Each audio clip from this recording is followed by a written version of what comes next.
Una así, muy en general. ¿Quién eres? Bueno, pues soy científico social, soy un científico que se interesa por las cuestiones relacionales, por la sociedad, por los distintos fenómenos que se dan, por buscar su explicación, por ofrecer alguna solución, que esto es menos habitual.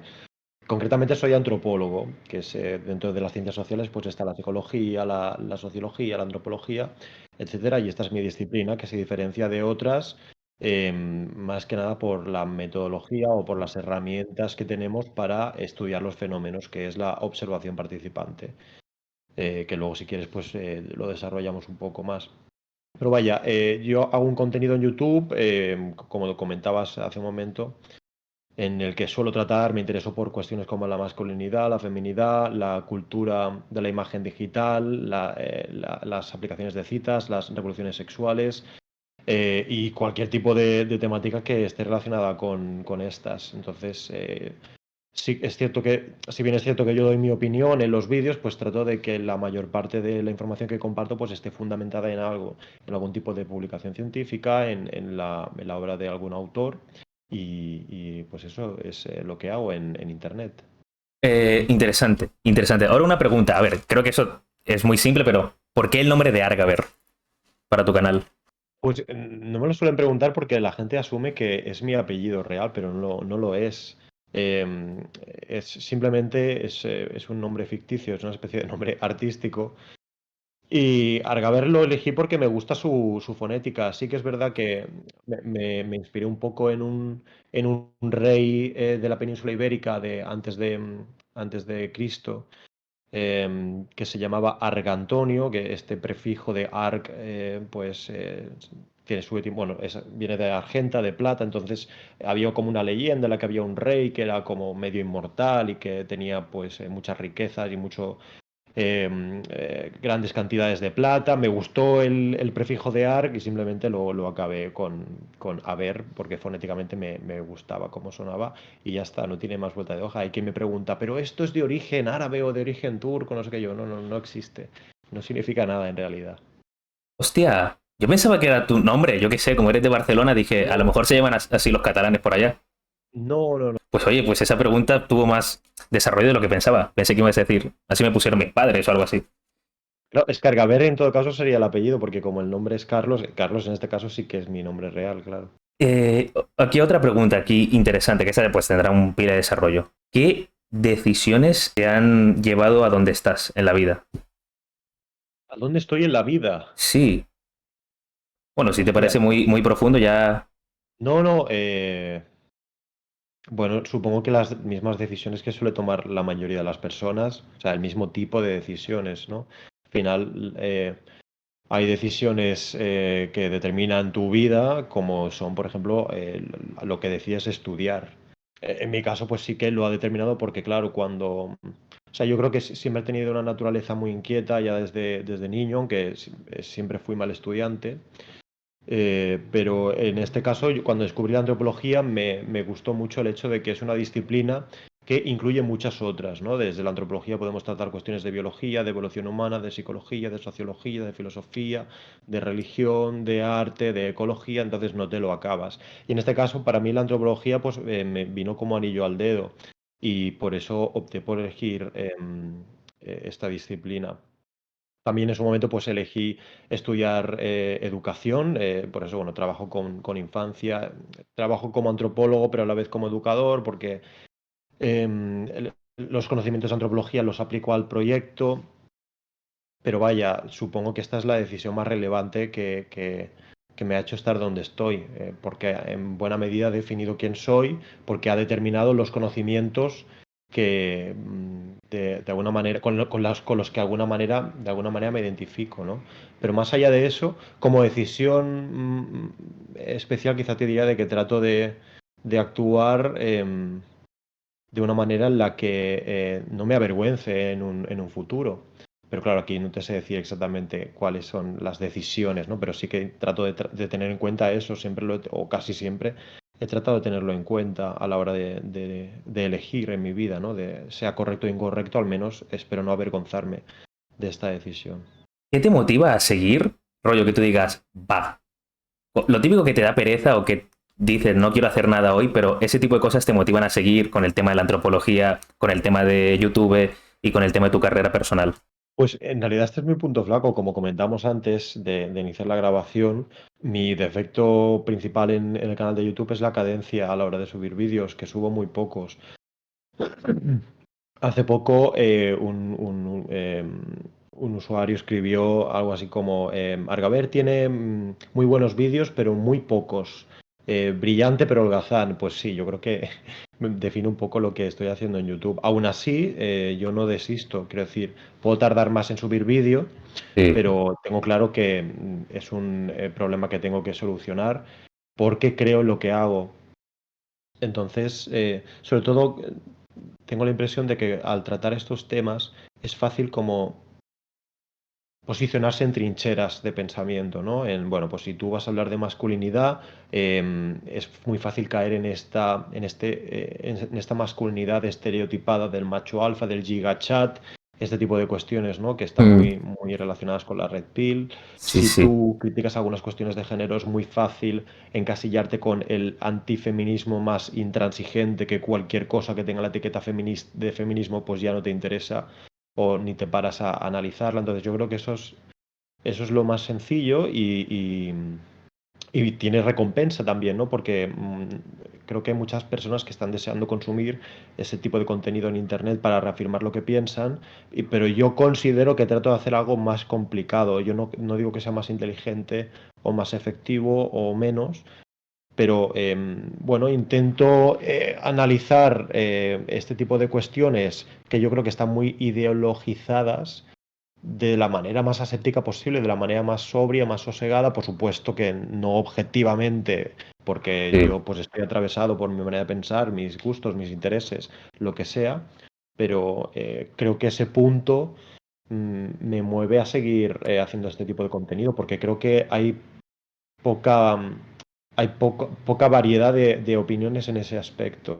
Como digo, creo que es fácil irse a los extremos. Entonces, yo también me identifico con esa posición, no diré intermedia, porque cuando alguien quiere quiere estar en el medio, quiere estar en el centro, siempre depende de escuchar primero qué es lo que tienen que decir los extremos para posicionarse, ¿no?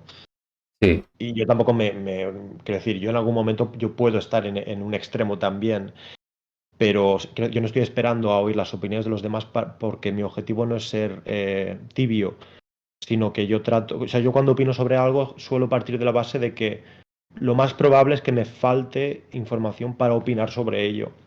Entonces, Mm. en consecuencia, muchas veces eso me lleva a considerar muchas hipótesis y que en algunas ocasiones, pues sí que me ha pasado que me llamen tibio bueno, o que es que no te posicionas en esto, no sé qué. Pero no es por la voluntad de no querer posicionarme, sino Sí, porque para mí son más importantes otras cosas. sí, sí. Interesante. Yo Interesante. realmente aspiro a convencer a Mm, la mayoría.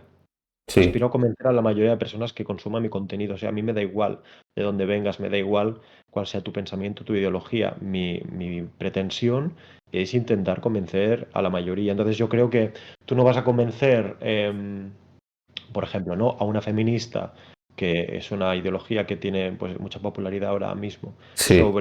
no la vas a invitar, no vas a conseguir que ella dude sobre ciertas cuestiones que da por hechas, aunque haya pues montañas de literatura científica Ya. que clarifican que no es como ella piensa, si inicias tu exposición con un ataque o con una burla. Que entiendo que haya gente que lo haga y al final a lo mejor ellos hacen un Mm, contenido que forma más parte del entretenimiento, ¿no?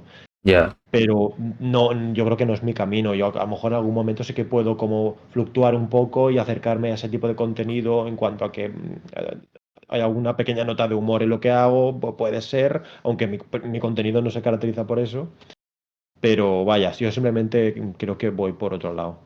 Y ahora, volviendo con el tema internet, ¿qué planes a futuros tienes con respecto a tu canal, con el tema de las redes y ese tipo de cosas? ¿Cómo te ves de aquí a futuro, de aquí a unos meses y de aquí a lo mejor a 1 o 2 años, si planeas seguir con esto varios años?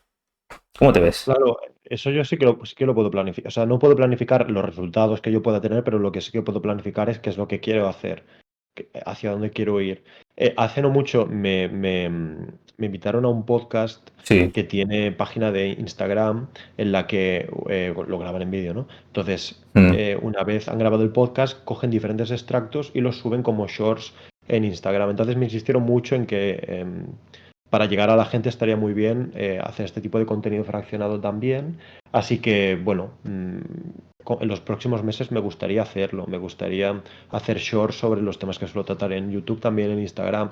Pero bueno, también tengo un problema de logística que me cuesta. O sea, para mí sería ideal sentarme, darle un botón y empezar a grabar, pero no es así, porque yo tampoco tengo un espacio 100% habilitado para grabar, entonces siempre, para mí siempre supone una dificultad. ya. Entonces, ahora mismo es uno de los problemas que me gustaría solucionar, el poder el hacer que el grabar sea fácil. Si para mí grabar no es fácil, si yo tengo que mover media habitación y ahora me pongo aquí un foco y ahora tengo que graduar esto porque la webcam tiene este problema de que la lente es muy pequeña y me quema la imagen y no sé qué, no sé cuánto y el micrófono no sé qué, entonces voy a mantenerme con el problema que tengo. Así que mi objetivo a medio plazo ahora mismo sería ese, por una parte, el hacer shorts, que no sé si lo subirlo a TikTok o no, ya veremos. Y por otra, es agilizar todo este tema de la logística, hacer que sea más cómodo grabar para que yo me sienta, me apetezca más hacerlo. Entonces, es lo que te puedo decir. Yo siempre me mantengo en movimiento. Quizás no estoy grabando, pero trato de seguir aprendiendo, trato de seguir leyendo los temas por los que me intereso. Entonces, eh, eh, no estoy grabando vídeos, pero indirectamente sí que estoy trabajando en ellos, por así decirlo. ¿Cuáles son tus próximos proyectos? Los próximos proyectos en Internet, aparte de que el que ya he mencionado del podcast, ¿tienes otros? No, en realidad no. Pues lo que comentaba de los Reels y seguir igual, solo, solo que con menor cadencia a la hora de subir los vídeos. Hace no mucho sí que empecé a tuitear un poco, que yo desconocía totalmente cómo funcionaba Twitter. Tenía una cuenta desde hacía mucho tiempo, pero eh, creo que eso es lo más nuevo sobre lo que hago en Internet que puedo explicar, pero no tengo ningún propósito nuevo que vaya a desarrollar en un futuro. El tema de la antropología. Eso es un tema que siempre me ha llamado mucho la atención, lo de la antropología, y la primera vez que lo escuché fue cuando tú hablabas y cuando Viladixi te invitó a un directo en el que hablabas sobre que eras antropólogo y tal. Ahora explícame, como si yo tuviera 5 años, ¿qué es la antropología? 5 años. Sí, como si yo tuviera cinco Vale, años. 5 años. La antropología son unos señores que, no, claro, es que voy a tener que subir un poquito más la edad, para explicártelo. A ver, la antropología es, como explicaba antes, una ciencia social, es decir, vamos a decir, que es un conjunto de herramientas que sirven para interpretar la cultura, para interpretar las relaciones entre las personas, para interpretar, pues eso, ¿no? El espacio social que comparten las personas. Entonces, la diferencia entre la antropología y otras disciplinas es, como decía antes, la observación participante. La observación participante consiste en lo siguiente, y es que si tú quieres analizar un fenómeno, un colectivo determinado, esto se hacía mucho en el siglo XIX, por ejemplo, cuando todavía las potencias europeas tenían colonias en todo el globo, y es que el antropólogo se traslada a vivir con la sociedad que quiere estudiar y no solamente se traslada, sino que trata de comportarse como uno más. Es decir, por supuesto, de una manera gradual, tienes que ir participando en los usos sociales de las personas, de los informantes sobre los que tú quieres hacer tu etnografía, sobre los que tú quieres hacer tu estudio. Y eso pasa por aprender el idioma, por tratar de imitarles no como un mono, sino que a través de los informantes tienes que establecer rapport, tienes que establecer confianza con algunas personas para que te introduzcan en esta comunidad y que te acaben aceptando como uno más, para poder comprender el fenómeno o la sociedad desde dentro. Incluso es habitual que trates de explicar determinados elementos de esa sociedad con los conceptos que ellos mismos utilizan. Esto es una parte de la antropología. y digamos que la otra vertiente es la antropología, esta es la antropología social cultural, y luego está la antropología física o biológica. Esta otra antropología lo que hace es realizar hipótesis sobre por qué la conducta humana es hoy como es, como producto de la evolución. Es decir, qué es lo que ha sucedido a través de los miles de años de evolución humana para que hoy hayan prevalecido una serie de conductas y no otras. Entonces, estas hipótesis que se realizan eh, con la antropología física, antropología biológica o evolucionista, se ratifican después con todo tipo de estudios, ya sea de psicología social, ya sea de biología, ya sea de antropología social y cultural. Es decir, se puede realizar una hipótesis sobre la condición humana que luego se ratifique con las etnografías, es decir, con lo que nosotros hemos observado. Por ejemplo, si desde la antropología evolucionista se realiza la hipótesis en base a una serie de evidencia científica de que somos monógamos por naturaleza, podemos recurrir a la antropología social de manera que nos permite revisar los diferentes estudios, las diferentes etnografías que se han hecho en diferentes territorios, es decir, los diferentes estudios de distintas culturas, para verificar si después de haber estudiado 200 culturas es cierto que la monogamia acaba prevaleciendo o que la monogamia es lo más habitual. Entonces, ambas cosas son antropologías, solo que tienen, aun teniendo el mismo objeto de estudio en muchas ocasiones, tienen miradas diferentes y tienen funciones distintas. Entonces, esto es la antropología. Comparado con otras ciencias sociales, por ejemplo, la sociología no realiza observación participante. Hay muchos sociólogos que han escrito grandes libros desde el sillón de su casa. No significa que estén inventando lo que escriben, porque por lo general, pues claro, les acompaña toda una serie de bibliografía de ciencias sociales o científica para que les da soporte a lo que ellos tratan de desarrollar. O sea, no es que los sociólogos escriban literatura, pero la diferencia entre los sociólogos y los antropólogos es que nosotros vamos a bregarnos al barro. Nosotros queremos entrar en contacto con el estudio, con el fenómeno sobre el que queremos realizar un estudio, sobre lo que nos interesa. Interesante. Claro, y es lo que... La segunda definición que tú le dabas de la antropología es lo que se dedica actualmente a los antropólogos, porque, a ver, hasta donde yo entiendo, no todos los antropólogos, o al menos no sé si es tu caso, se van a otras partes del mundo y se mimetizan con la sociedad en la que viven. No exactamente, sí que hay muchos antropólogos sociales. Hoy día lo que pasa es que, claro, la antropología, yo hablaba de las sociedades, pues, de territorios coloniales, sociedades tradicionales o sociedades primitivas, entre comillas, porque este adjetivo no está bien visto en antropología, pero los antropólogos siguen existiendo. Es decir, tú puedes hacer un estudio de campo sobre una aldea de los Pirineos, por ejemplo.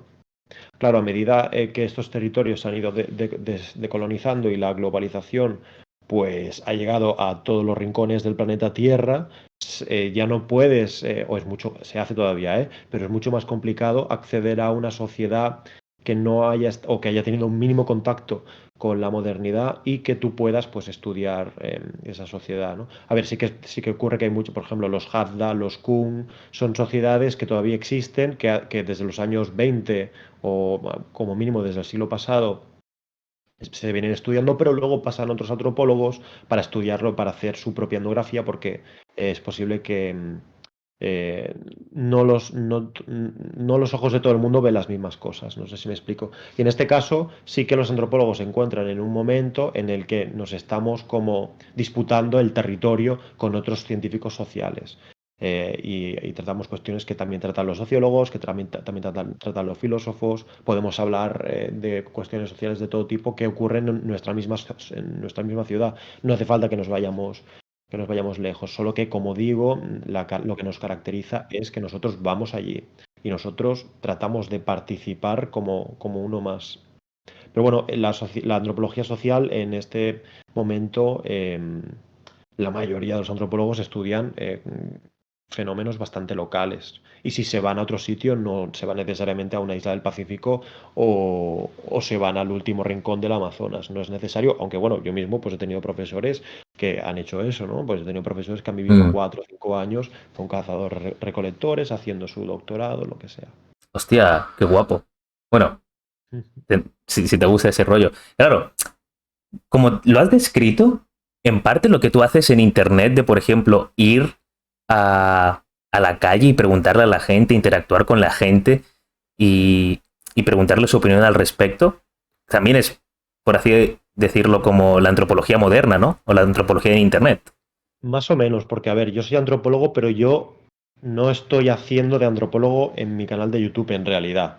O en algún caso sí, o parcialmente. Me Sí, voy a explicar. Yo utilizo el conocimiento antropológico y las herramientas que ofrece la antropología para analizar determinados fenómenos. Pero claro, en mi canal de YouTube no me ves haciendo observación participante. Como mucho, lo más parecido es esto que comentabas, las entrevistas. Pero bueno, al final son entrevistas. Quiero ya. decir, yo sí que puedo poner, a nosotros como antropólogos nos forman para hacer preguntas, para hacer entrevistas, porque la entrevista es una herramienta de la antropología, la entrevista al informante, para tratar de, pues eso, ¿no? De describir el fenómeno X.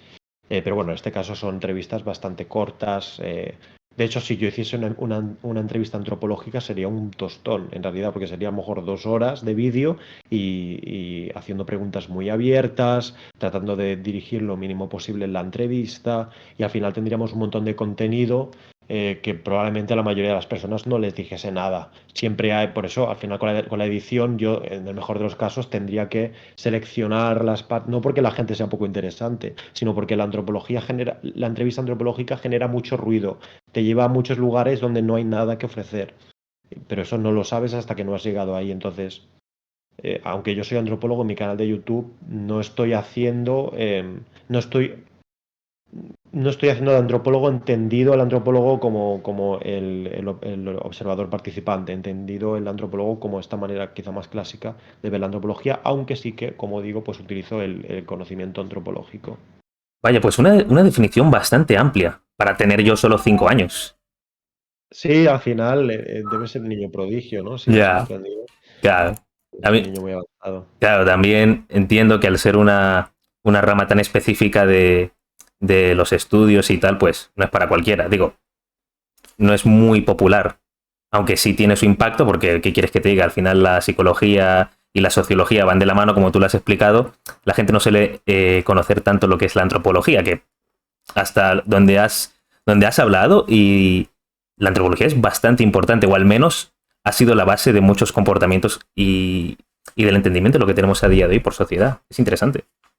Bueno, yo Porque, creo que sí. Lo que sí, pasa es que es una disciplina que tú no acabas antropología y al día siguiente tienes trabajo, entonces ya, sí me parece espectacular. Porque tú necesitas, vale, tú has estudiado antropología, pero antropología aplicado ¿a qué?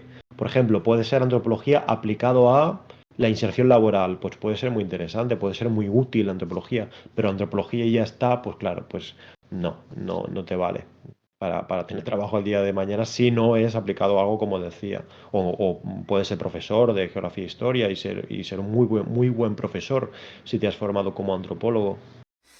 vale, ok. La siguiente cosita de la que te quería hablar es, ¿qué te incentivó para entrar en la antropología? ¿Qué es lo que tú dijiste? Vale, quiero entrar en antropología, quiero ser antropólogo. ¿Por qué quieres ser antropólogo? Bueno, pues es un poco lo que comentaba antes en realidad, y es que es una disciplina que engloba muchas otras. O sea, si yo te hablase de las asignaturas que he tenido, pues es que tocaba muchos temas.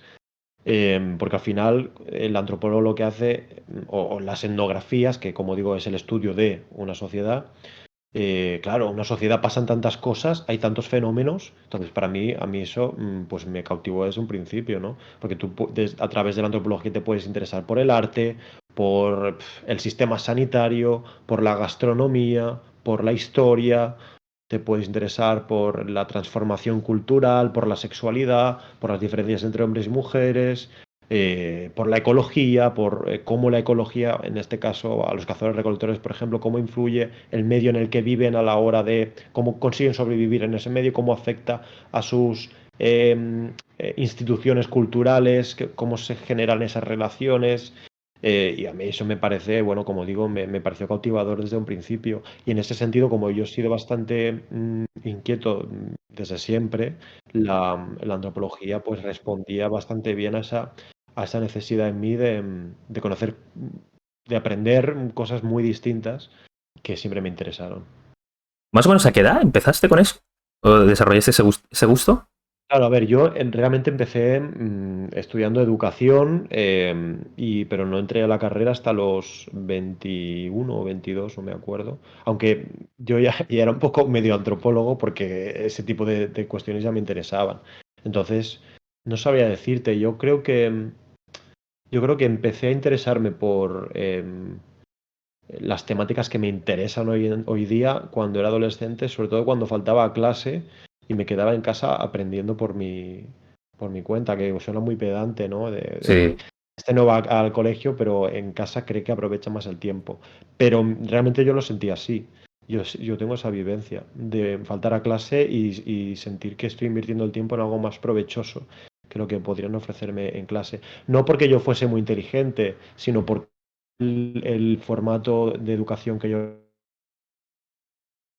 y mi manera de investigar agilizaba mucho el aprendizaje, porque, claro, al final cuando tú investigas sobre algo lo haces porque te interesa y movido por esa pasión, pues no puedes evitar hacer descubrimientos nuevos e ir avanzando. En cambio, en un colegio estar 6 7 horas y que a lo mejor el 80% de la temática pues no te interese o el 50% es igual y tengas que lidiar con profesores que eh, hace años que perdieron la vocación por enseñar y que no se preparan las clases y que ofrecen un formato de educación que no necesitan haber aprendido magisterio para aplicarlo, bueno, pues es bastante frustrante en ese sentido y esa fue mi experiencia.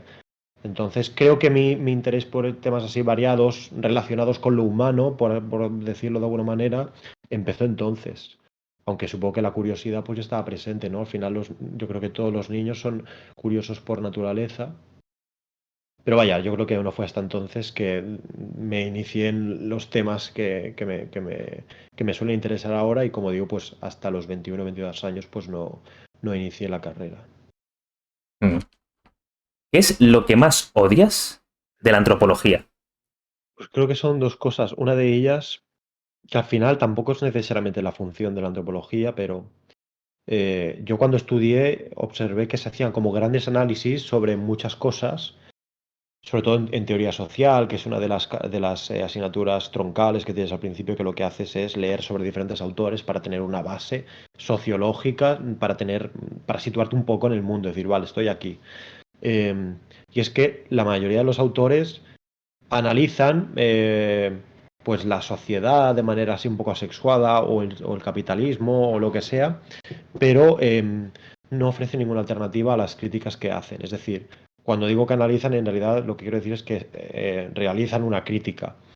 Y, y yo creo que, a ver, como digo, no tiene que ser la función de la antropología necesariamente, pero yo en ese momento pensé, bueno, esta gente que está tirando por tierra todo, ¿qué Sí, ofrecen? ¿Cuál es la alternativa que ofrecen? Eso es una de las cosas que quizá a mí más me disgustó. Y la otra, que creo que es más preocupante, es que hoy es una disciplina muy ideologizada. O sea, está totalmente atravesada por la política y creo que además muy desconectada hoy día de la antropología física. O sea, yo he oído a algunos compañeros hacer afirmaciones absolutamente incompatibles con la realidad, pero a lo mejor esas afirmaciones han sido producto de un estudio, un trabajo de campo que han hecho ellos y al final tú tienes que compartir un poco lo que los informantes te dicen. Al final lo que haces es traducir los testimonios de las personas en propuestas concretas, pero claro, a veces eso te lleva a establecer teorías absurdas, porque que la mayor parte de las personas crean algo no significa que sea así ya. realmente. No sé si me explico. Sí, sí, Es sí. como el partido más votado por la población no significa que sea el mejor, no significa que es el que está más capacitado para ofrecer soluciones a la ciudadanía, pues algo parecido. Y yo me he dado cuenta bueno, he observado eso muchas veces, que sobre todo se cae en un gran constructivismo social, es decir, que se pretende explicar la condición humana únicamente a través de la educación, es decir, que se considera que todos los fenómenos inherentemente humanos son susceptibles de cambiar a través de la educación porque son producto de ello, es decir, los roles de género son producto de la educación. Eh, las tendencias de hombres y mujeres no existen como tal, sino que están insuflados por la educación.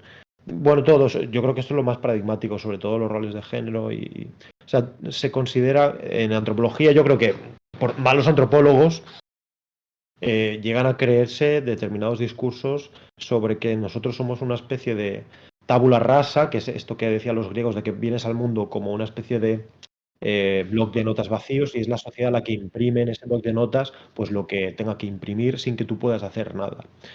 Entonces, yo no desestimo los procesos de socialización porque yo soy un científico social, pero uno de los grandes defectos de la antropología en ese sentido es que muchas veces incurre en este constructivismo social, que cree que todo es un constructo social y lo cree por una cuestión de fe, porque no por una cuestión de evidencia. De hecho, como digo, en muchas ocasiones yo veo antropólogos y antropólogas, y esto no es lenguaje inclusivo, que están de espaldas a evidencias de la psicología, evidencias de las neurociencias, evidencias de la antropología física, o incluso a evidencias eh, la, de otras etnografías. Es decir, que estudian una sociedad o que han leído sobre una sociedad y realizan teorías a través de esta, sin, no sé si creo que me estoy haciendo un poco la picha un lío, pero vaya, voy a intentar cerrar el argumento con esto, sin tener en cuenta que a lo mejor hay un fenómeno que si se repite en todas las sociedades que hemos estudiado, debe ser porque hay una tendencia natural a que eso se dé. Por Mm, ejemplo, que los hombres sean los que de manera abrumadora vayan a cazar y que sean las personas que realizan las actividades que suponen mayor movilidad geográfica y mayor exposición al riesgo. Si sí. tú ves que eso se repite en todas las sociedades que han sido estudiadas por antropólogos, cabe deducir que eso es una tendencia innata, ¿no? Por lo tanto, y creo que hay muchos antropólogos que viven así, leyendo una etnografía, leyendo pues un caso excepcional, sin tener en cuenta que hay una complejidad, que tienen que retirar, ampliar la mirada y hay una complejidad mayor sobre ese fenómeno. Yo creo que eso sería lo que más me molesta, ¿no? Por resumirlo, falta de crítica y falta de soluciones, aunque esto es algo inherente en las ciencias sociales, no en la antropología, y luego pues el tema del constructivismo social y lo fácil que es que las personas contaminen su trabajo de ideología. Es decir, que ya tengan la respuesta antes de... No vayan a buscar una respuesta, sino que ya la tengan y busquen en la antropología posibles justificaciones que les conduzca a esa respuesta, ignorando pues otras evidencias que apunten en direcciones opuestas, ¿no? Sí. O sea, resumen, como que te molesta que critiquen mucho, pero luego no hagan nada al respecto con los planteamientos que que muchos antropólogos sacan y como que la radicalización que tienen algunos al punto de ignorar los hechos y solo basarse pues en sus opiniones o en los libros de algún filósofo, de alguna filósofa que hayan leído por ahí. Sí, sí, sí, se podría decir así. Rollo que como que priorizan mucho la opinión personal y los sentimientos por encima de los estudios, ¿no? Claro, es que eso también es producto de la antropología posmoderna. En los años 90 Mm, se inicia esta corriente, que han habido muchas y que todas tienen una función, incluso en la corriente posmoderna. Y lo que caracteriza a la corriente posmoderna es la negación de la objetividad, que dices, bueno, vale. Es decir, se niega que el antropólogo pueda ser objetivo cuando estudia algo. ¿Por qué? Porque tú como antropólogo has sido criado en una sociedad capitalista, en una sociedad religiosa, católica, cristiana, en una sociedad consumista. Bueno, entonces tú no puedes evitar reflejar tus usos culturales en lo que estás estudiando y entonces los posmodernos llegan a la conclusión de que entonces no es posible realizar ningún tipo de conocimiento y que estamos destinados a escribir literatura. Y yo pues no estoy nada de acuerdo con eso. Yo reconozco la dificultad en ser objetivo y, a ver, debes tener la pretensión, pero a sabiendas de que nunca va a serlo totalmente, pero debes ya. intentar que sea lo más parecido a eso. Y en ese sentido, pues la antropología posmoderna sí que tiene mucho en cuenta los sentimientos porque llega a un punto en el que no se resiste a ellos. Es decir, llegan a la conclusión de que como no se puede hacer nada, que no es cierto, para evitar tus prejuicios, no está mal entregarse a ellos, no está mal entregarse a... Y al final, aunque sí que cuando tú escribes un texto antropológico debes evitar hasta cierto punto eh, interpretaciones emocionales o sentimentales de lo que haces, bueno, supongo que hay cierto margen de maniobra para que tú, sobre todo si vas a escribir un libro divulgativo, para que tu mensaje sea un poco más accesible, ¿no? Y no sea tan aséptico. Pero bueno, yo veo un problema en ese sentido. Sí, se tienen muy en cuenta los sentimientos o hasta el punto de que a veces hay antropólogos que se entregan a ellos y, bueno, negando la posibilidad de Sí. realizar ningún tipo de conocimiento científico, pues hacen eso. Mm.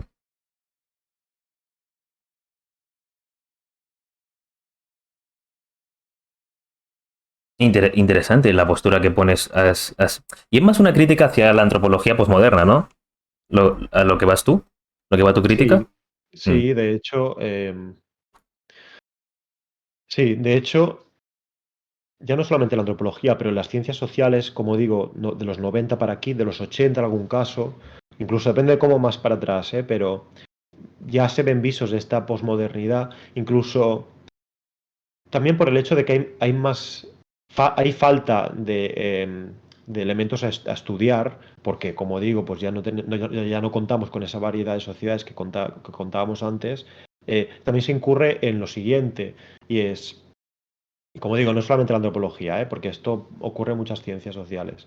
Se incurre en lo siguiente, y es o sea, no importa tanto lo que vayas a decir ni qué es lo que estás estudiando, sino que eh, hay muchos científicos sociales o pensadores, porque a veces tampoco se pueden identificar con eso, que lo que hacen es utilizar un lenguaje muy complejo, muy rimbombante, para no venir a decir nada. Y esto es muy habitual. Yo he tenido que comerme textos de 40, 50 páginas que digo, es que esto que estás explicando realmente, o sea, el esfuerzo que yo tengo que realizar para entender lo que me estás explicando es directamente contrario a el provecho que le voy a sacar a tu texto, porque no tiene mucho, o sea, no tiene mucha chicha, no tienes mucho que decir y adornas tu mensaje pues, con grandes excursiones lingüísticas. De hecho, se ha hecho algún experimento en el que se trata de, hay por ahí uno que está en YouTube, en el que se trata de publicar en una revista científica teorías absurdas totalmente, pero utilizando un lenguaje muy complejo, muy pomposo.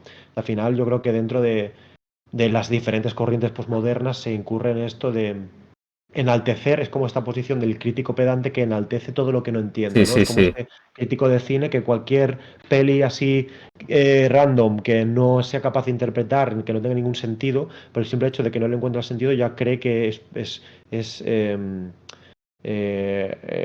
de un calado intelectual absoluto, que no tiene parangón. Pues yo creo que hay un gran desprestigio en las ciencias sociales respecto a eso. Buah.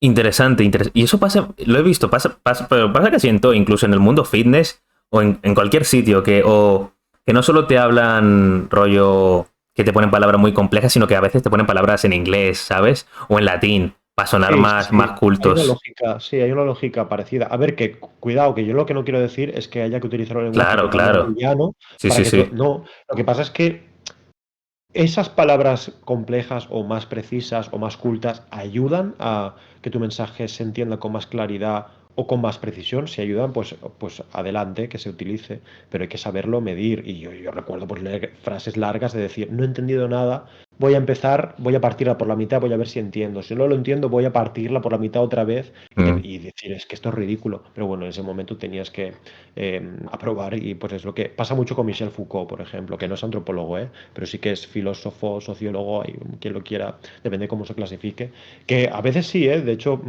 Foucault tiene algunas ideas interesantes y que hasta cierto punto fueron revolucionarias y es un pensador influyente en el siglo XX, pero que como escritor es pésimo, es muy mal escritor, muy mal escritor, no sé si a conciencia o no, pero es también es cierto que es una de las cosas que menos soporto de este mundo, de este tipo de, bueno, todo este tipo de cuestiones, ¿no? sí. ¿Cómo ha cambiado tu vida gracias a a la antropología? Bueno, supongo que lo más evidente es el trabajo en el que estoy. Yo estoy contratado como educador, pero a la vez el que sea científico social pues se valora mucho y en ese sentido lo ha cambiado en cuanto a que, bueno, mi trabajo es una consecuencia de la antropología. Pero no sé hasta qué punto lo ha cambiado. Quiero decir, si en lugar de estudiar antropología yo hubiese estudiado psicología, quizá no estaría en un punto tan distinto, porque quiero decir que hay diferentes caminos que se parecen o que te llevan a lugares muy próximos. Sí, Entonces, en ese sentido, creo que si hubiese estudiado otra cosa, a mí el tema de la divulgación y discutir y bregar y pelearme, en el buen sentido de la palabra, claro, claro. siempre me ha gustado. Entonces, si hubiese elegido otra disciplina, pues quizá estaría haciendo lo mismo, desde una óptica un poco diferente, con referentes un poco distintos. Pero bueno, yo creo que ya esa, como te he explicado, esa inquietud, esa necesidad de encontrar respuestas de algunas preguntas ya estaba presente al final. A través de qué camino las encuentres, pues quizás no es tan importante. Y ahora con todo este tema, ¿qué te motivó a ti a abrir un canal sobre esto, sobre el tema de tu divulgación y sobre a lo que te has dedicado y con tu relación con la antropología? ¿Qué te motivó a hacer un canal de YouTube? Pues dos razones. Primero, yo terminé la carrera y en general yo participaba mucho cuando podía ir a clase porque, bueno, trabajando y estudiando a la vez, pues no es fácil, ¿no? No, no lo es. Pero yo era nota discordante en muchos sentidos. No Mm, siempre, no es que yo participase a la contra siempre, pero a mí me gustaba y me gusta debatir, me gusta dialogar, me gusta influir en los demás y que me influyan. Me gusta escuchar opiniones distintas, me gusta realizar hipótesis, me gusta analizar, bueno. em, entonces, una vez terminé la carrera, pues ya como ahí ya no me tenían que aguantar, pues ahora me tendrán que aguantar en otro sitio. Y en ese sentido, pues creo que YouTube, pues me ofrece esa posibilidad. Por eso estoy aquí. Y por otra razón, y es que, al menos ahora es un poco distinto, pero cuando inicié el canal, yo tenía la percepción de que había mucho silencio sobre estos temas, sobre ahora ya como digo es distinto, ¿eh? Pero cómo ha ya. afectado la tecnología a las relaciones entre hombres y mujeres, cuestiones que casi son políticamente incorrectas, ¿no? Como la masculinidad, Sí, sí, que ya sí. es como cuando parece que estés invocando al demonio, ¿no? Solo por decir esta palabra, parece que hasta hace poco, si apelabas, si mencionabas la masculinidad, debía ser para deconstruirla y para Sí, sí, criticarla, y es sí. como, bueno, pues quizá no hay que hacer eso. Entonces, ese gran silencio a mí, bueno, siempre me generó mucha inquietud de decir, hostia, ¿cómo puede ser, no? Y por eso inicié el canal y porque, como digo, pues me gusta también la divulgación, me gusta, tengo algo de profesor en ese sentido, creo yo, me gusta explicar, Mm, sí, me lo paso bien y cuando yo tengo cuando trato de explicar algo como tú bien has hecho antes, ¿no? Creo que me lo has planteado muy bien, aunque yo no he respondido del todo de acuerdo a lo que tú me has dicho, que eso de explícamelo como si tuviese 5 años. Yo creo que generalmente si no eres capaz de explicarle a alguien algo teniendo en cuenta que es un niño de 5 años, probablemente no lo hayas entendido del todo. Einstein tenía una frase parecida, creo que era Einstein, ¿eh? Algo así como, si no eres capaz de explicarle ciencia a tu abuelita es que no la has acabado de entender. Algo así, ¿eh? Quizás estoy metiendo la pata, pero me claro, suena, claro. me suena algo así. Entonces a mí me gusta eso porque además cuando hay algo muy chulo y es que cuando tú haces un esfuerzo por tratar de explicarle algo a alguien que no tiene ni idea sobre eso, eh, mm, pones tus ideas en orden y eso también te Mm. ayuda a aprender. Y en este caso a mí también me ayuda a seguir investigando y seguir aprendiendo. El hecho de decir, hostia, ¿qué hay detrás de esto? Pues voy a leer este autor, voy a ver qué papers hay que hayan tratado este tema, pues a mí me mueve a seguir aprendiendo y eso es un poco lo que me sitúa aquí. Cosas que la gente normal falla a la hora de interactuar con otros y que tú como antropólogo podrías aconsejarles. O errores muy típicos que ves en la gente y que por haber estudiado antropología y tal dices, hostia, la gente falla mucho en esto y deberían cambiarlo. Deberíamos cambiar ese tipo de actitudes. Bueno, es que yo también soy la gente, es que ese es el Yeah. O sea, problema. no, ojo, no significa que tú no hagas esos errores, porque casi nadie que critique un error no lo comete. Todos somos hipócritas. Sino que tú ves que comete la gente en general y que más o menos se podría cambiar. Yo no quiero decir que lo que voy a decir sea algo que me haya ayudado a ver la antropología, pero que podría ser. Y es que la gente no escucha en general, y ahora menos que nunca, no escucha. Sí. Pero y cuanto más polémico es el tema, menos se escucha. Mm, a la gente le puede antes el ansia por em, interrumpir a la otra persona para decirle por qué está equivocada. Que, Mm, como digo, yo soy la gente, a mí también me puede pasar claro, eso. claro, claro. Pero creo que es muy habitual el estar hablando con alguien y tú ni siquiera estás escuchando lo que dice y estás pensando en qué es lo que le vas a responder. Sí, sí, sí, Y sí. eso es un problema en todos los sentidos, porque creo que si nos escuchásemos más, o sea, yo creo que hay que escuchar a todo el mundo, sin Mm, excepción. Si nos escuchásemos más, nos entenderíamos mejor, seríamos más empáticos, comprenderíamos mejor los problemas de los demás, las dificultades de los demás, la visión de los demás. Y no dejamos espacio a eso. De hecho, no recuerdo quién era que decía que si nunca habíamos escuchado a los psicópatas, pues no sabíamos lo que es la psicopatía. No podríamos ya. haber em, descubierto qué es, que existe, ¿no? Como mínimo. Y Literal, yo creo que sobre literal. todo ahora que estamos como tan poseídos por ideologías tan polarizadas, enseguida, pues a mí me pasa también que yo hablo con personas que eh, en algunos aspectos están alejados de mí y cuando utilizo según qué argumento, enseguida antes de que acabe es, no, pero es que ese argumento lo dice este político que no sé qué, es como, bueno, a mí me da igual. O sea, la verdad es Sí. la verdad, la diga Agamenón o su porquero, es que da igual quien diga eso. Mm, Y porque al final, pues los políticos también tienen que decir verdades a veces. Lo tienen que hacer porque las verdades resuenan en las personas, sobre todo si mm, son verdades que se comparten pocas veces. sí, Entonces sí. necesitan decirlas para apelar a una trinchera de personas, de potenciales votantes. Pero sí, yo creo que ese sería el error más habitual, la falta de, o que yo observo, la falta de escucha.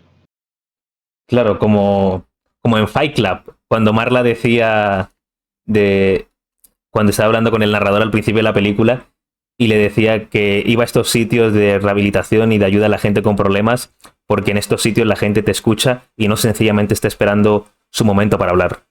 Muy buen ejemplo, sí, señor. Sí, sí. Claro, me vino solamente porque subiste el otro día, no sé si fue ayer o antes de ayer, una historia de la escena final de Fight Club. Buenísima, Muy buenísima esa buena. peli, la Sí, hostia. sí. Y esta pregunta me salió sobre todo cuando empecé a ver, porque yo veía varios vídeos tuyos, pero para la entrevista también me preparé un poco y empecé a ver vídeos que no me había visto de ti. Y me di cuenta de que tú tienes demasiada información, o sea, te informas demasiado. Y eso a mí me raya porque, loco, ¿dónde sacas tanta información? O sea, que está en internet, pero me raya. Y algo que me interesa es autores y fuentes a las que acudir. Porque ahora mismo hay tanta información que como que mucha está equivocada, ¿sabes? Antes el problema es que no había información y antes era difícil encontrarla, ahora es que hay demasiada. Y claro, ¿qué clase de autores o fuentes tú recomiendas para que la gente pueda informarse bien y que creas que pueden aportarle valor? Claro, pues es una muy buena pregunta, porque yo he tenido ese problema también cuando he querido investigar sobre algo, he descartado muchos libros, porque digo, es que no hay por dónde cogerlo. Yo recuerdo, por ejemplo, uno de los primeros que cogí para tratar el tema de la masculinidad era Masculinidad Tóxica de un periodista argentino que era absolutamente infumable. Pero Sí, o sea, quiero decir, yo no soy tan inocente. Yo sí, sabía que sí, sí. cuando cogí ese libro encontraría cosas que no me gustaban, pero que era un Sí, despropósito total del libro. No, es que no valía la pena ni mencionarlo para hacer una crítica, porque sí, es sí, que sí. no. La falta de rigor científico, incluso, bueno, es que, por ejemplo, citaba autores que defendían exactamente lo contrario de lo que él estaba citando. Y es como, pero tío, pero ¿cómo me vendes esta moto? Así que, por ejemplo, David Sí, T. Gilmour, el autor de Hacerse Hombre, que, bueno, pues mira, aquí tienes un ejemplo de autor que recomiendo, lo citaba para precisamente defender que la masculinidad es tóxica y que es un problema y tal. Y es como, pero tú te has leído este libro, tío, es que este libro no dice nada de lo que tú estás diciendo, por no decir que está defendiendo exactamente lo contrario, sí. exactamente lo contrario. Entonces, luego también me pasó que cogí un manual de antropología de la sexualidad que estaba escrito por un filósofo, que tampoco era antropólogo, y me pareció también, bueno, infumable. No sé si me leí 40 páginas o así, gracias, porque Mm. parecía un panfleto político. Hablaba sobre toda la represión que ha sufrido las sexualidades no hegemónicas, y es como, a ver, qué, o sea, yo ya sé cómo son, quiero decir, todo el mundo tiene televisión hoy en día y que Sí, todos sí. sabemos que la homosexualidad ha estado reprimida, Claro, claro. etcétera, lo que sea. Pero, de verdad, ¿tienes que dedicar 40 páginas a hablarme de esto? Yo he venido aquí para leer antropología. No me Mm. hables de política. A ver, que al final la represión tiene un componente antropológico, que tal, que cual. Vale, sí, pero es que no. realmente no atendió a la expectativa que yo tenía. Entonces, ¿qué recomiendo para informarse? Claro, es que es una pregunta muy abierta, pero para informarse sobre las cuestiones que yo suelo tratar, que en ese sentido sí que puedo darte información, es difícil. Es ensayo y error. Em, sí que te diría, por ejemplo, una cosa muy básica, pero es buscar en buscadores de estudios científicos que hay. Igual que está el buscador de Google, que de hecho Google tiene un buscador de estudios científicos también, y buscar allí y al final sabes que lo que estás leyendo, pues en muchas ocasiones ha sido revisado por pares, es decir, que la investigación la ha realizado una persona o varias y luego otras personas de su misma disciplina han validado lo que ha escrito. Entonces, bueno, pues eso puede ser un primer criterio, pero también cuando te lees un estudio, debes ir con mucho cuidado porque a veces la metodología es correcta, cómo se ha realizado todo está bien, pero las conclusiones a las que ha llegado el estudio igual son bastante diferentes de cuáles son las conclusiones a las que puedes haber llegado tú. Pero vaya, para corramos un tupido velo, y vamos a decir, los autores por los que yo estoy más influido y que recomiendo y que me han servido pues, para nutrir mis opiniones sobre estos temas sería, pues como decía, David Gilmour, que es un... eh, como digo, pues escribió el libro de Hacerse hombre y no se le conoce ninguno más así de esa relevancia. También estoy muy influido por Helen Fisher, que también es antropóloga, aunque en este caso es antropóloga física, antropóloga evolucionista, pero bueno, por ejemplo, el libro de Anatomía del Amor es una comunión perfecta entre antropología evolucionista y antropología social y cultural, porque constantemente está hablando de sociedades que hemos estudiado a través de la antropología. Bueno, es genial. Marvin Harris también está muy bien, es otro antropólogo, también ha estudiado cuestiones como, ha hecho divulgación sobre cuestiones como el liderazgo, como la hombría, como eh, eh, relaciones de poder, es bastante recomendable. Luego tienes otros antropólogos como Malinowski, tienes muchos otros, a mí me interesa mucho el tema de los cazadores recolectores, porque al final es el modo de vida que hemos tenido como sociedad hasta hace un cuarto de hora, o sea, hasta hace muy poco. Si el Homo sapiens pues tiene decenas de miles de años de vida, sin tener en cuenta pues que antes del Homo sapiens pues venían otro tipo de especies. Si tenemos esto en cuenta, pues claro, la caza y la recolección, este sistema explica mucho quiénes somos hoy en día. Y pues todos los antropólogos que hayan estado haciendo trabajo de campo como cazadores, recolectores, me interesan. Pues tienes, por ejemplo, Salins, está muy bien. Tienes, tienes autores que han estudiado los Kung o que han estudiado a los Hadza, que son algunas de las sociedades más conocidas, como Budvarn, por ejemplo. Bueno, hay muchos en realidad. Y luego fuera de la antropología sí que estoy muy influido por Simon Bauman, que en este caso es sociólogo o filósofo, que ha escrito libros como Amor Líquido, que creo que o sea, no podía estar más de actualidad, aunque es un libro que escribió hace 20 años. Es un libro que al final explica exactamente en qué punto estamos. Y estos serían pues los autores que si te interesan los temas que suelo tratar, pues pueden ser puertas a las que llamar y a partir de aquí pues que cada uno realice sus propios descubrimientos. ¿A qué me refiero? ¿A qué me refiero con el tema de la homosexualidad? Espera un momento, que acomode esto. Porque claro, estabas hablando de los comportamientos que teníamos las personas, que bla, bla, bla, que a lo largo de la historia y todo el tema. Y de, por ejemplo, el tema de los recolectores que lleva siendo todo el tiempo así. Y mi pregunta es, ¿qué relación? O sea, ¿por qué se da la homosexualidad de forma tan común en tantas sociedades? Porque en el Imperio Romano y los griegos estaba muy bien vista y hay bastantes comunidades a día de hoy que lo siguen practicando. ¿Y por qué ha habido tanta homofobia? O bueno, tanto repudio, tanto, o sea, porque todos entendemos que no es tanto miedo, sino odio, pero entiendes. ¿Por qué ha habido tanta homofobia a lo largo de tantas culturas y a lo largo de un amplio espectro de la humanidad, pero también ha habido mucha homosexualidad? O sea, ¿por qué esa paridad?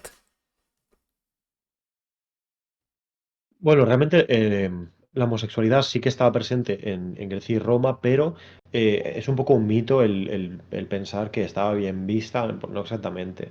O sea, de hecho, por ejemplo, en Grecia la homosexualidad que había, más que homosexualidad, era efebofilia, es decir, eran hombres maduros que tenían relaciones sexuales con adolescentes que en muchas ocasiones pues eran sus aprendices o siempre se daba hasta como esta relación de poder. Entonces, ese tipo de relación se aceptaba, pero luego, por ejemplo, no sé si es en la Ilíada o en la Odisea, cuando se habla de que un hombre le hizo de mujer a, es decir, que tuvo relaciones sexuales con otro hombre siendo pasivo, está mal visto, o sea, se utiliza como de manera peyorativa. Ah, Entonces, hostia.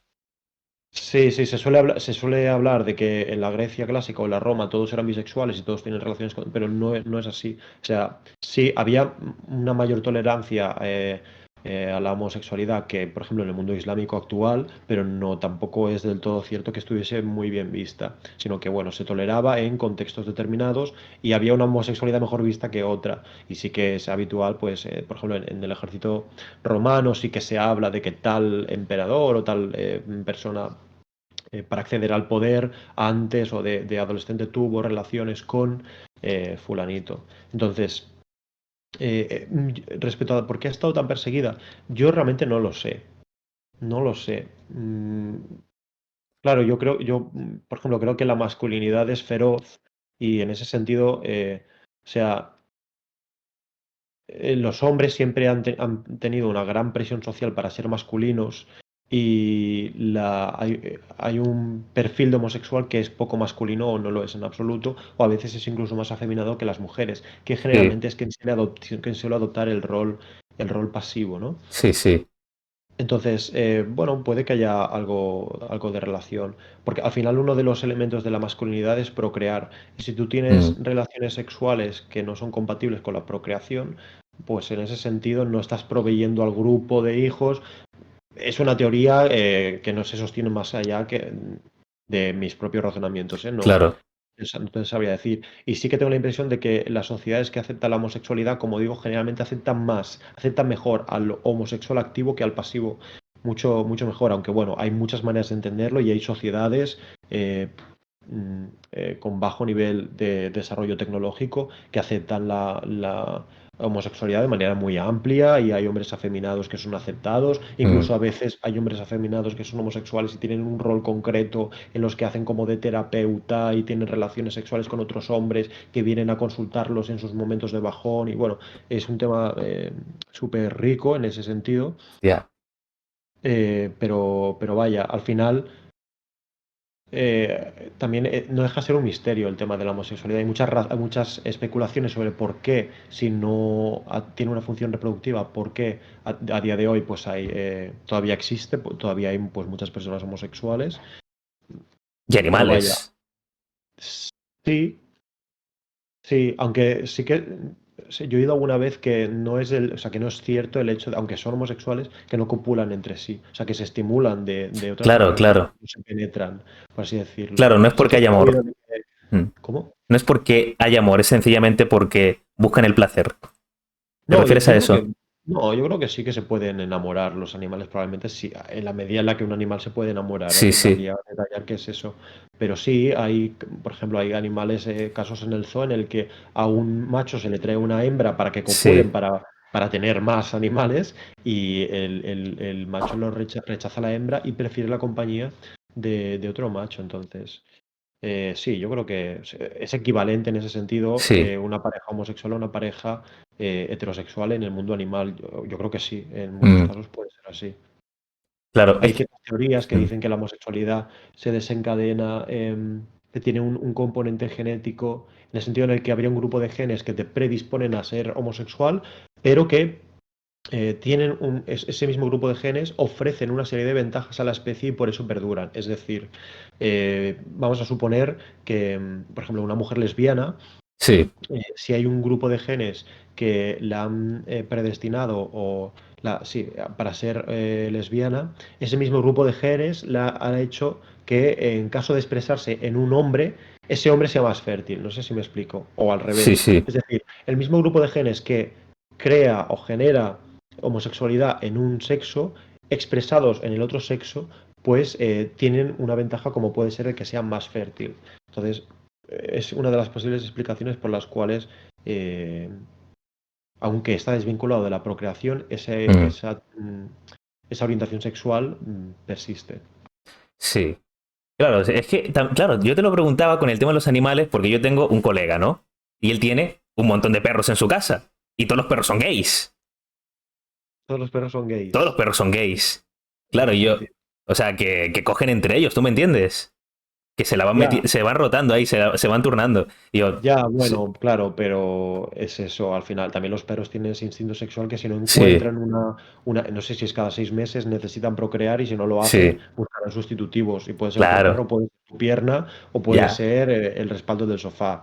O sea, bueno, no sé Claro, sí. si... O sea, no es lo mismo buscar el placer. Claro, claro, claro, te entiendo. No es lo mismo buscar el placer que sentir amor y tal, lo típico, ¿no? Hacia alguien del mismo género. Claro. De hecho, la orientación sexual es un poco plástica en ese sentido también, porque hay muchos hombres que cuando acaban en prisión, ¿qué Sí. es lo que hacen? Sí, sí, Tienen sí, relaciones sí, sexuales con otros sí. hombres. Y eso se debe, no significa tanto que la orientación sexual sea totalmente voluble y que cambie Sí. y se transforme, sino que la orientación sexual puede hasta cierto punto estar condicionada por las circunstancias en las Claro, que te encuentres. claro. Porque esos hombres que tienen Ujú. relaciones sexuales con otros hombres allí, cuando salen de prisión, ¿qué es lo que hacen? No replican esas Claro, relaciones claro, sexuales, claro. sino que buscan mujeres. Claro, adáptate, sobrevive y adapta, ¿sabes? La evolución, la evolución. Sí. Ya, claro. Esto no sé si tiene que ver más con sociología y tal, pero claro, es que a mí, bueno, sí, esto tiene que ver con antropología, porque hay tantas sociedades que, o sea, tú ya medio lo has desarrollado, pero aún no me queda claro por qué se promueve tanto la homofobia a lo largo de tantas civilizaciones, ¿sabes? Que es lo que me raya. Porque claro, que tú digas que una cultura en particular odia a los gays, vale, porque hay culturas que odian cualquier tontería. Pero el tema de odiar a la homosexualidad, nunca le he visto un sentido evolutivo, un sentido del por qué tantas sociedades lo hacen. Sí, no, como te digo, yo realmente no te puedo ofrecer una explicación demasiado satisfactoria. Yo lo analizo con ciertos elementos de la masculinidad que puede tener elementos negativos o que se pueden deformar hasta ser negativos. También supongo que hay una parte de la... Si tú eres homosexual y sobre todo adoptas un rol pasivo, te desvinculas de la masculinidad y si te Mm, desvinculas de la masculinidad, te desvinculas ya. de este rol tan proactivo que tienen que tener los hombres, que no significa que las mujeres no lo tengan, Mm, pero las mujeres, el rol que tienen de aportar a la comunidad gira en torno a la maternidad. Entonces, un hombre sí, homosexual no puede ser madre. Entonces, estás como entre dos aguas. Te desvinculas de la masculinidad y por lo tanto no se te exige lo mismo que se le exige a los hombres en cuanto a que se tienen que exponer al riesgo, que son ellos los que tienen que son desechables antes que el resto de otras personas. O sea, es como la teoría de la ya. desechabilidad masculina, de que si tiene que morir Sí. alguien, siempre tienen que ser antes los hombres, que tienen que Mm, sacrificarse en favor del grupo por una cuestión reproductiva, de que es la mujer la que tiene la carrera reproductiva y es más probable que la sociedad se replique con muchas mujeres y pocos hombres que no al revés. Entonces, si eres un homosexual pasivo o afeminado en este caso, no estás ni en un sitio ni en el otro, porque no arriesgas tu vida para defender el grupo o podría hacerse, pero vamos al asumir un rol más femenino, no se espera de ti que lo hagas, pero tampoco puedes cumplir tu rol como progenitora porque no puedes gestar. claro. Entonces, esta es mi propuesta Sí, muy, sí. muy primaria, ¿eh? Sí, Realmente sí. no creo que sea algo que esté resuelto. Bueno, seguimos. ¿Qué tal? ¿Qué te está pareciendo la entrevista? ¿Cómo la ves? ¿Cómo te sientes? Bien, bien, bastante, muy, muy espaciada, como muy... Está bien, Sí. porque le dedicamos mucho, mucho tiempo a cada tema, está guay. ¿Crees que los hombres y las mujeres somos iguales? ¿Y por qué? ¿Sí o por qué no? Bueno, ¿qué significa iguales? ¿Qué Uh, quiere decir? ahí me has pillado. Iguales. Buah, iguales como nos lo pinta la sociedad actual. De que, rollo, de que todos nacemos iguales y de que por la sociedad en la que nos hemos criado, que es patriarcal, que lo que tú quieras, se nos encamina a tener unos roles definidos. O sea que nosotros naturalmente somos una tabula rasa, que nosotros somos hojas en blanco y que los hombres y las mujeres no nos diferenciamos, que es la sociedad la que nos encamina a tener ciertas tendencias. Bueno, pues como era de esperar, no lo creo. Pero es que tampoco es una cuestión de creencia, en realidad. Es que yo creo que Sí. está muy fundamentado. Bueno, yo creo que no. Yo sé que está muy fundamentado que no es así. Pero es que desde diferentes disciplinas, desde diferentes ópticas, bueno, sí que hay algunas cuestiones que son más controversiales o que a lo mejor se tienen que clarificar del todo, pero vamos a ver. Si tú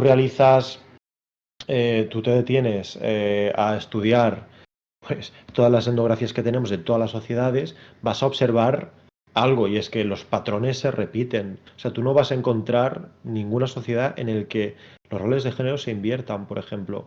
No lo vas a encontrar, no existe esa sociedad. Entonces, nos podemos llevar la manta a la cabeza como no nos gusta esa verdad, devanarnos los sesos para tratar de construir una teoría absolutamente incompatible con la realidad para crear un espacio de confort en el que podamos sobrevivir o podemos enfrentar la realidad y tratar de buscar una respuesta. Entonces, si observamos que todas las sociedades son iguales en ese sentido, que claro que hay variaciones, pero no encuentras nunca un cambio drástico, Mm, eh, o sea, eso es una evidencia de que hay una fuerte tendencia biológica que nos acompaña a actuar de una manera determinada, a tener una serie de intereses, a organizarnos de una manera en concreto. Pero bueno, es que yo te puedo explicar esto de la antropología, pero desde la antropología, pero te lo podría explicar desde las cargas hormonales que tenemos, la diferencia entre testosterona y estrógeno. Desde la neurociencia también se han vertido muchas explicaciones. Es que hay explicaciones de todo tipo. O sea, es muy difícil defender lo contrario. Es muy complicado. mm. Bueno, interesante. Yo esperaba que dijeras eso, porque siempre en tus videos tu base argumentativa son hechos y estudios. Y bueno, creo que tampoco hay que ser muy estudioso para darse cuenta de que somos diferentes, como tú bien has dicho con el tema de la testosterona y los estrógenos. Yo recuerdo, yo tuve profesoras en el pasado que decían, por Mm, ejemplo, que si hay más futbolistas hombres que mujeres o si son mejores los hombres en el fútbol o cualquier otro deporte es igual, se debe a que probablemente desde niños ya hemos sido educados para jugar ya. más en el patio fútbol y que eso te predispone a desarrollar una musculatura que no sé qué. Es como, señora, no está usted muy equivocada, pero Ya. es que no tiene ni idea de fisiología humana. Quiero Mm, decir, ya las simples diferencias físicas entre hombres y mujeres son abrumadoras en cuanto a densidad ósea, grosor de la piel, capacidad de sudoración, capacidad cardiopulmonar, tamaño del corazón, pues eso, ¿no? La musculatura, quiero decir, es que hay tantas diferencias innatas que sí, todavía encontramos muchas personas que defienden lo contrario, pero es que no se cae por sí solo. ya. Y como digo, a ver, desde la antropología ya ves que sí que, o sea, uno de los universales de antropología es que los hombres, como he comentado, realizan las actividades que suponen mayor exposición al riesgo y mayor movilidad geográfica. Entonces tú puedes encontrar algunas variaciones sobre qué es lo que hacen los hombres, porque no en todas las sociedades lo que es peligroso y lo que supone mayor movilidad es lo mismo. Y voy a poner un ejemplo, o no existe. Por ejemplo, en nuestra sociedad, cuando hay una pareja de hombre y mujer que conduce, la abrumadora mayoría de las veces quien conduce es el hombre, porque es él quien está asumiendo el riesgo de conducir, porque estás Mm, asumiendo esa responsabilidad de que pueda ocurrir algo, y al final eres tú quien activamente te estás desplazando. Eh, y ocurre, por ejemplo, que en una barbacoa las personas que están delante del fuego, delante de las brasas, son hombres. Y eso es porque en nuestra sociedad el fuego se ve como un riesgo, se ve como algo potencialmente peligroso. Entonces lo hacen los hombres. Pero si tú te vas a una sociedad de cazadores-recolectores, verás que mayormente son las mujeres quienes cocinan y a veces delante de las brasas. ¿Significa que entonces que el humano es totalmente plástico y que la condición humana está entregada a la educación y a los procesos de socialización? Porque en un caso una cosa lo hace un hombre y en otro lo hace una mujer. No, lo que pasa es que lo que se entiende socialmente como arriesgado es distinto en cada sociedad. Pero bueno, hay cosas que son menos discutibles. ¿Quiénes son los que van a la guerra? ¿Quiénes son los que van a cazar, sobre todo, animales más peligrosos? Bueno, por ejemplo, también las sociedades que trabajan los metales, pues siempre son los hombres quienes realizan mm. esas tareas. En el tema de la caza siempre hay excepciones en cuanto que hay mujeres que también participan en la caza, pero nunca es algo sistemático. Es decir, tenemos evidencia de que han habido buenas mujeres cazadoras, pero suponen un porcentaje muy pequeño de todas las personas que cazan. O a lo mejor hay mujeres que ayudan en la caza, pero asistiendo, pues recogiendo las presas o lo que sea, ¿no?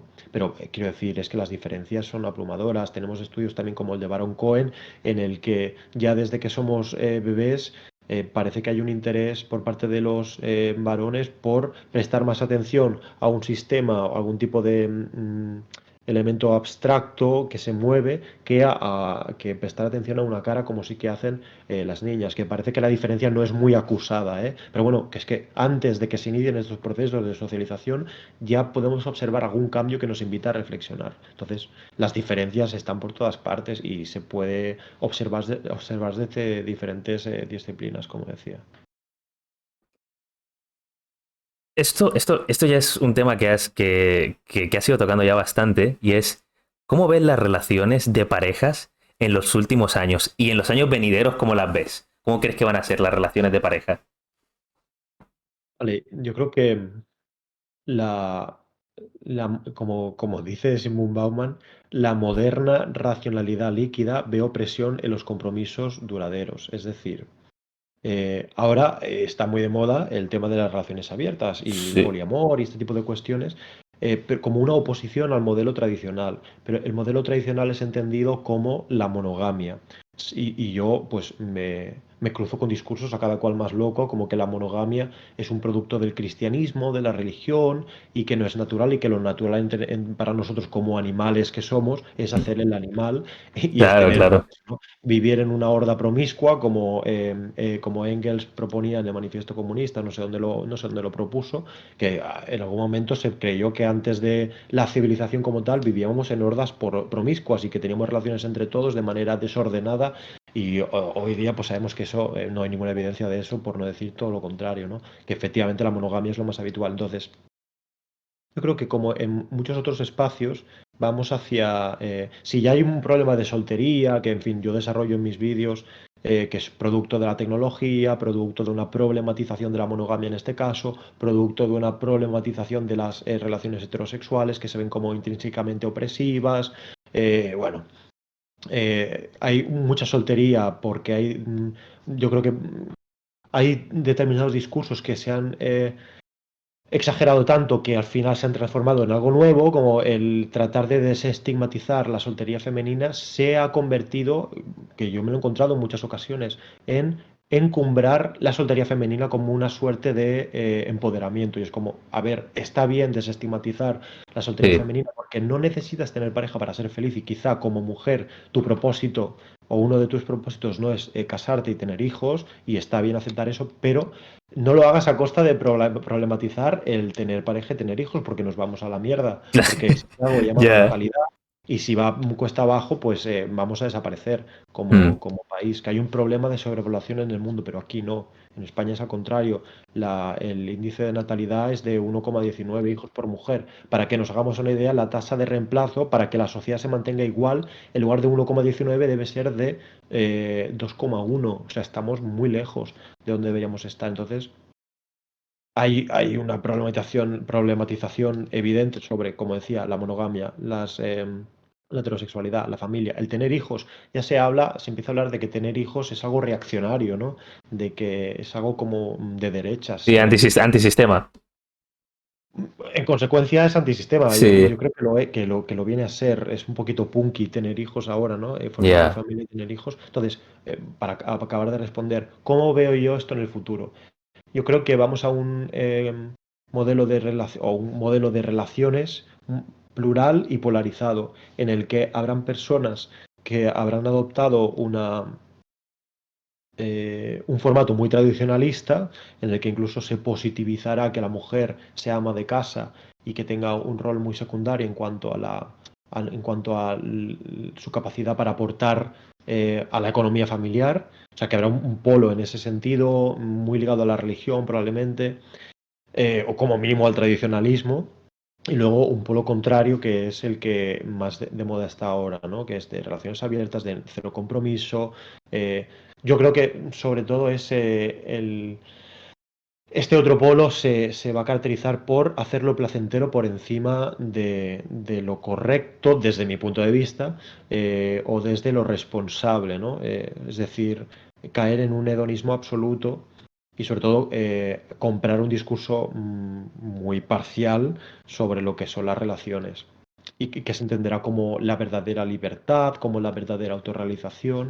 Entonces yo creo que vamos a este contexto en el que habrá un polo de personas que vivirán las relaciones de una manera muy tradicional y otro en el que, bueno, harán todo lo contrario y en medio, pues en esta gran gama de grises, pues estará el resto de gente. Aunque sí que creo que inevitablemente vamos a un contexto en el que habrá, bueno, más solteros y más solteras. Hace unos meses el periódico compartía una noticia con su pertinente análisis aberrante desde mi punto de vista, en el que decían que en los últimos 20 años las mujeres solteras se han multiplicado por dos y lo celebraba como casi como una conquista, ¿no? Y decía y escudaba Ya. este hecho en la libertad que hay ahora y tal, y es como, mira, es absurdo. O sea, no es así en absoluto. A ver, yo cuando presento estos datos, muchas personas me dicen, es que hay alguien detrás. O sea, hay como, o sea, proponen que existe una conspiración por la cual se quiere hacer descender la natalidad. Y digo, bueno, no, yo no creo que eso sea así. O sea, yo no he Mm. encontrado ninguna evidencia de que eso sea así.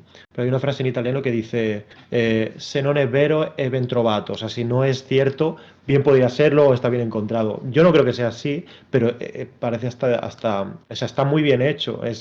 Eh, Hay como unos pasos muy fáciles de observar en los que se aprecia que efectivamente vamos a un formato de relaciones en las que estaremos más solos, tendremos más problemas mentales, eh, habrá menos familias, habrá menos natalidad, nos soportaremos menos, estaremos mucho más atomizados, no nos apetecerá acercarnos los unos a los otros en cuanto a hombres y mujeres, que ya lo estamos viendo.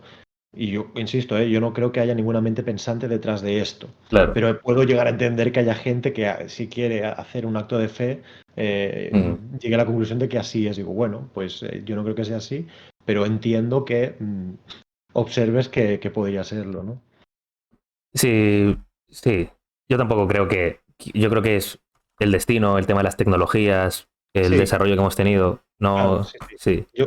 O sea, yo no creo que haya nadie, yo no creo que haya una mesa redonda de personas malvadas que hayan diseñado Tinder Sí.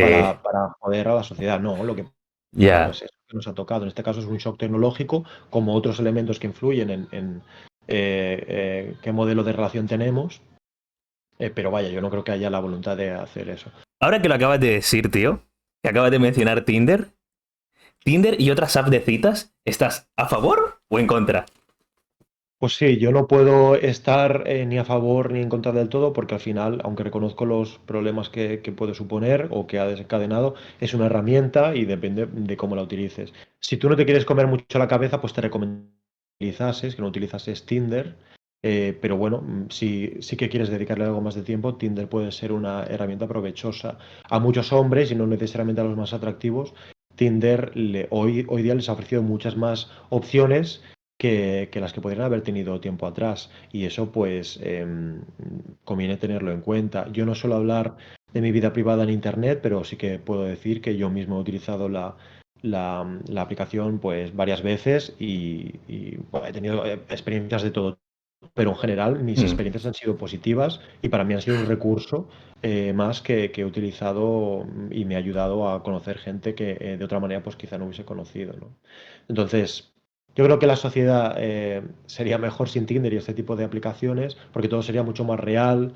eh, Creo que también Tinder ha generado falsas expectativas, tanto en hombres como en mujeres, expectativas diferentes, pero falsas expectativas también genera mucha frustración, ha condicionado mucho la manera que tenemos de relacionarnos y sobre todo ha sido la invitación, junto con otras aplicaciones del mismo tipo, a acoger nuevos formatos de relación que yo creo que tienen muchos más perjuicios que beneficios, como es el tema de las relaciones abiertas. En ese sentido, yo reconozco los problemas que ocasionan Tinder y este tipo de aplicaciones, aunque creo que es un error demonizarlo del todo. Lo ideal realmente sería pues contar con toda la información necesaria para utilizar sabiamente este tipo de aplicaciones, aunque bueno, no se puede aspirar a eso en cuanto a que llegue a todo el mundo y que todo el mundo utilice esto con responsabilidad, porque no va a ocurrir. ¿A favor o en contra del tema de las relaciones abiertas?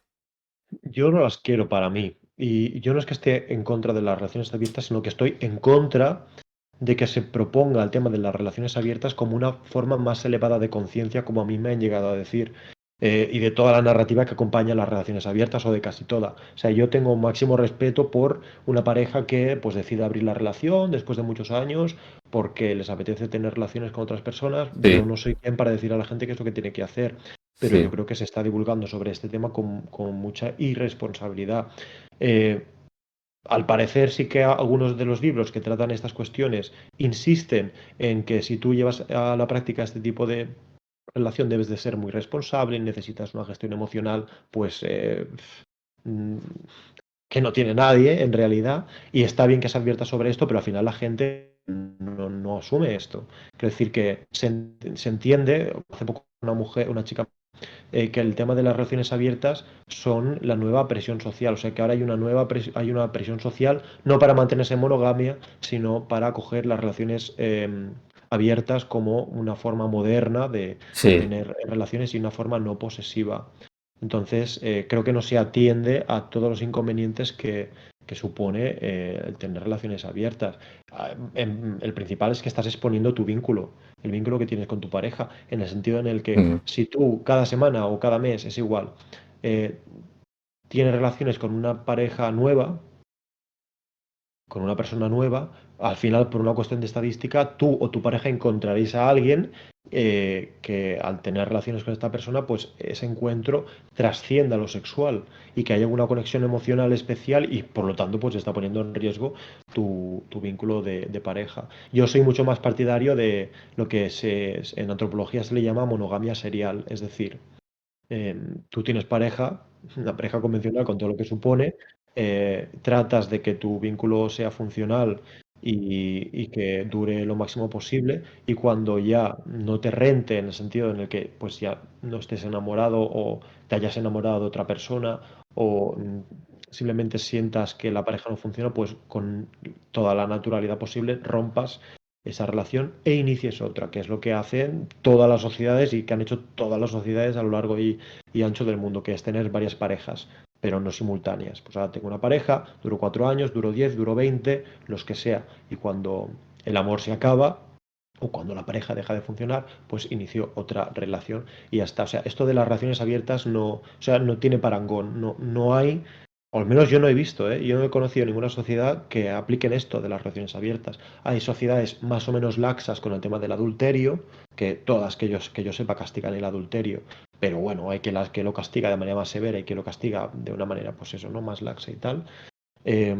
Pero no existe, para mí es un experimento del que no se sabe el resultado. No existe Hostia. una sociedad que haya puesto esto en práctica, lo que en parte ya nos dice por qué, y porque probablemente no funcione. Y esto de las relaciones abiertas ya es un tema que salió en los años 60 en la revolución hippie, la Sí, revolución sexual entonces, sí, pero que sí. no prosperó, y si no prosperó, por algo será. Y si ha vuelto, como digo, pues es porque ha vuelto de la mano de la tecnología, de Tinder, de Instagram, de esta gran conectividad, de esta gran multiplicidad de opciones que nos provoca pues esta insatisfacción crónica en la que no somos capaces de apostar por una persona, porque no podemos evitar pensar en todas las experiencias que nos estamos perdiendo al Mm. conocer de manera crónica a personas nuevas constantemente, ¿no? Vaya, impresionante, tío. Es que yo siempre tenía la idea que tú decías, ¿no? No, es que durante toda la historia de la humanidad, los humanos siempre hemos sido de yo me tiro a esta, a este, yo voy con esto, yo me voy con tal. Y que la monogamia fue algo que se instauró más que nada principalmente por el tema de las religiones abrámicas o por la utilidad que tenía el, el tema del matrimonio y la seguridad a largo plazo. Pero, oye, interesante, no sabía que la norma era la monogamia. Hay algo de eso, hay algo de eso. Lo que pasa es que no. Sí, o sea, aquí hay muchas cosas que aclarar, a ver si lo resumo. Yo he oído a distintos divulgadores también en YouTube que no han tratado los datos con rigor, que dicen que el ser humano no es monógamo por naturaleza, sino que, bueno, pues es polígamo o es, pues aquí te pillo, aquí te mato, como formato de relación Sí, preferente. sí, Y eso no sí. es cierto. Lo que pasa, bueno, más que no, es engañoso, porque es que, no, a ver, no es así, solo que se tiene que explicar. No ocurre eso. Lo que pasa es que la mayoría de las sociedades aceptan otros formatos de relación que no son la monogamia. Pero me tengo que explicar. Cuando digo que aceptan otros formatos, me refiero a que hay muchas sociedades que aceptan la poligamia, aunque para nada es lo habitual. Es decir, las sociedades en las que hay poligamia, es decir, una persona que tiene diferentes parejas simultáneas, en estos casos solo son polígamos un pequeño porcentaje de la población, que suele rondar el 10%, 20% de Sí, hombres. Porque en la mayoría de los casos en los que se acepta la poligamia, lo que hay es poliginia, es decir, un hombre con diferentes mujeres.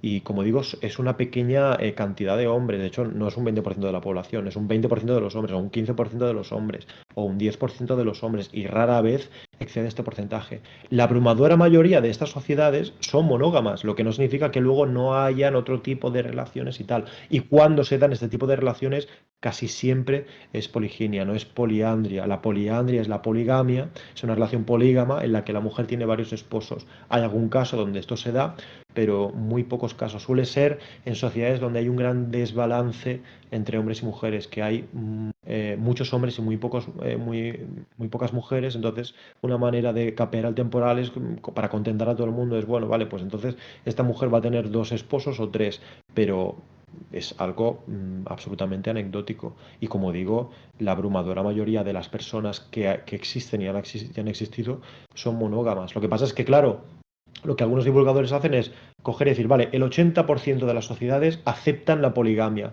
luego son polígamos todos. O sea, luego el 80% de las personas son polígamas, y eso no es verdad. Es como si mm, te digo que em, no sé qué ejemplo te puedo poner, pero que sí, algo muy parecido, que en el 80% de las sociedades hay personas que cenan caviar.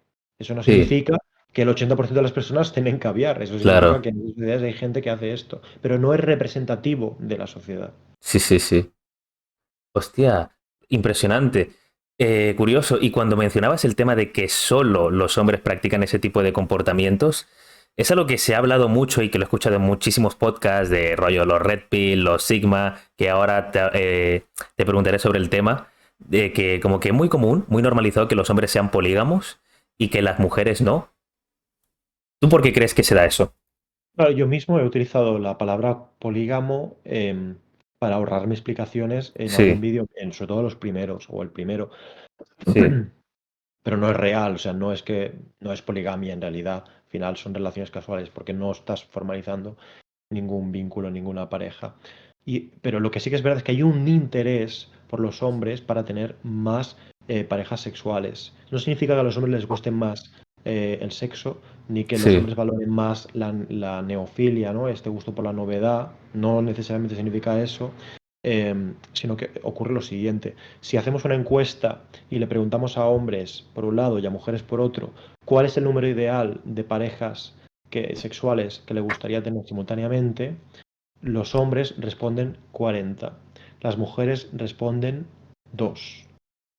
Y esto ocurre por lo siguiente, y es que la mujer tiene la carga reproductiva, que esto explica pues casi todas las diferencias que hay respecto a la sexualidad entre hombres y mujeres. Es decir, eh, si un hombre tiene relaciones, o sea, el hombre invierte mucho menos en la relación sexual que la mujer porque la mujer se puede quedar embarazada. Entonces, como yo estoy invirtiendo menos en la relación sexual, me renta mucho tener muchas parejas sexuales porque reproductivamente me lucra, porque reproductivamente es muy efectivo plantar muchas semillas. Entonces, si mi objetivo como animal es difundir mis genes, esa estrategia es efectiva. En cambio, una mujer no es tan efectivo que haga eso ya. porque una vez se queda embarazada ya está. Mm, Y luego está el tema de que debe ser más selectiva que el hombre, porque no se puede quedar embarazada de cualquier hombre, porque primero porque la inversión que hace es ya. un óvulo, que Sí, puedes tener hijos una vez cada año, en realidad no se recomienda tenerlos, no creo que pudieras en realidad tener un hijo cada año,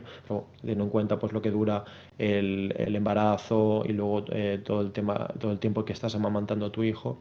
Entonces, como estrategia para la mujer no es tan beneficioso el optar por eso, lo que no significa que las mujeres no estén interesadas en tener más relaciones sexuales con otros hombres. De claro. hecho, hay un elemento en la infidelidad, en el adulterio femenino en este caso, que es muy interesante, que es el de establecer alianzas. Es decir, hay un porcentaje de mujeres, igual que hay un porcentaje de hombres, pero las motivaciones son distintas generalmente. Hay un porcentaje de mujeres que son adúlteras, tienen relaciones fuera de la pareja.